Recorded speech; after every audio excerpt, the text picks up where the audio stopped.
Hi, this is Aaron Nierbon, the founder of Troops Direct. As I always say, you know what we do. We get our war fighters wherever they are on the globe. Any critically needed items that, for whatever reason, they can't get through the military supply chain, they tell us exactly what they need, and we acquire it to the letter and ship it anywhere to them on the globe for free so that they can accomplish their missions and return home safely to their families. That said, I want to take a few minutes and talk about what's going on in Iran as it pertains to our troops and what I am concerned as being this creep that is going on into the region, but specifically Iran. I would love to hear your opinions on this, so please feel free to comment below or whatever you want. I'm going to be monitoring it closely because I want to hear other people's opinions on all this as well. I want to preface my thoughts by saying that I'm a supporter of Trump. I believe in his vision. I believe in the vision of his staff. I believe in the capabilities of the Joint Chiefs of Staff. I am very well connected to a lot of individuals that work right alongside the chairmen of the Joint Chiefs of Staff and other high ranking entities inside of our defense space. When this whole thing started off a couple weeks ago and we were bombing Iran, it made a lot of sense. I could see what the mission was. And it's not to say that, something happens perfectly linear and that there's nothing that happens contingently that needs to be addressed. But when I see over the past few days that 2,500 Marines on the Tripoli are underway from Japan, and I am heard for some other people, frankly, that prior to all this happening, 82nd Airborne and Rangers had been possibly spooled up for this. Not to mention all of the other service members that are on the ground in the region in a support position. It makes me harken back to the early days of a lot of our campaigns. I look back to Vietnam. I look back to the early days of the wars in Afghanistan and in Iraq, where it started this a little bit, and then a little bit became a little bit more, and a little bit became more than that. Then all of a sudden, more things happened that drew our troops in.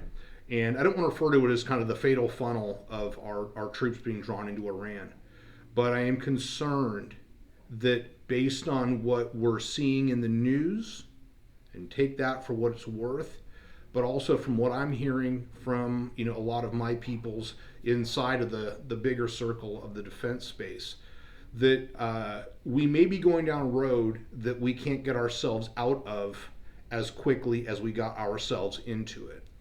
And what does that mean on the day to day? It means that our troops could potentially, and now I think a higher odd of them going downrange, boots on the ground, because of things that are going on, not just between us and Iran, but also other nations in the region. And I don't want to rule out parts of Africa as well, because again, America, when you look at the globe, all those regions are very interconnected.